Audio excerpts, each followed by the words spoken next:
Hello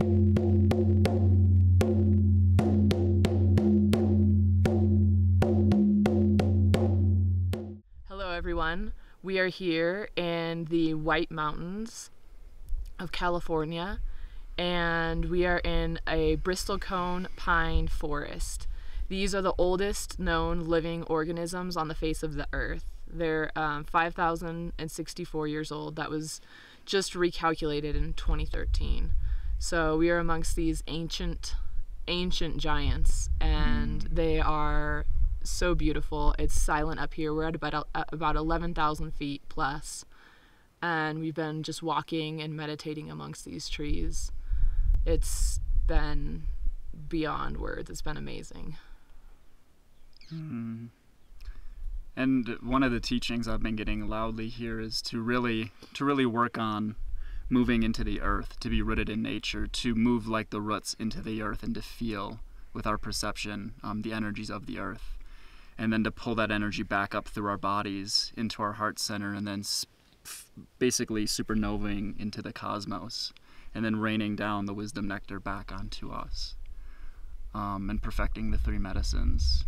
To me, those are the teachings of the Bristlecones as they've held for over 5,000 years now. And they just teach slow, steady silence, just that wisdom that you just know. And we were meditating over there, and I put my bare feet up against one of the trunks of the trees, and I just got this vision of the tree actually being a star. And yeah, it's beyond words, but if I had to put it in words, that's what I'm feeling right now. There's just so much wisdom out there on Earth, and there's just so many things to discover all around us. It doesn't have to be a Bristlecone pine forest, but the fact that we even have beings that exist on Earth that are still living and 5,000 years old. Now that's the real guru. That's the real teacher. And they're all around us. And all trees on Earth are interconnected, so they can access wisdom of any other tree, and then access Earth's wisdom that's deep, deep inside of her. And the full moon is in Cancer, and we also passed by Mono Lake, a bit north of here, and it's a bunch of sulfur is coming out of Mono Lake. And that just reminds me of something Velvet taught me, that the Cancer, Pisces is the ocean, and Scorpio is the river running, and Cancer is the water that comes from deep inside Earth and bubbles out. And so it just reminded me that yesterday was a full moon in Cancer, and then we visited this lake where just all of those, emotions and intensity and just the lifeblood of Earth is just bubbling out and then coming up. And it's doing that on Earth, and it's doing that within us, I feel.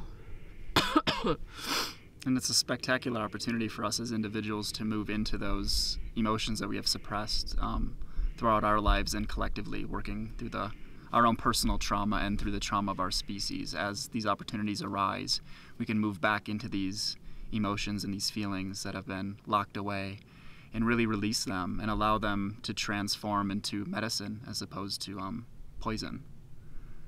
Yes. And I mean, we were listening to the radio news as we were driving, and it's semi-ridiculous to me at this point, like the news that they pass off as news. But at the same time, it's really angering, and we've just visited with a lot of the younger, actually, I'm not even going to say that, every generation on Earth.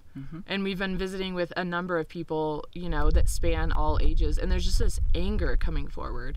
And I was reading some alchemical texts, and it talked about the vitriol, and that vitriol is the sulfuric acid, and it dissolves. It just dissolves, and it transforms everything. If we can just allow that to pass through our hearts, I guess, would be my interpretation of that. Because it does produce this vitriol. This is just like pointed anger within me that this system still exists. But at the same time, it's kind of funny. And what do we do with that energy? We've labeled it anger over time, but it's not that. It's just energy to be directed, like Jen's saying, and to be directed to actually do something with it, as opposed to use it destructively, which is what we've been kind of looping in for a few years now. But actually to direct that anger towards our own illumination, towards our own luminosity, and to our own revealing of what it is we are to do on this planet, and to inspire and invite others to engage in that action as well. Powerful time. It's a very powerful time. So we're coming to you from the Bristlecone Pine Forest. This is Jen and Jacob. Over and out. Unless you have more to say. I just wanted to say that the news is a mimicry of noose. We no longer have to pay attention to the news. We have to pay attention to the noose, which is our divine intelligence, and put the news away, shut that paper, and open up the flowering lotus that is us. So, thank you.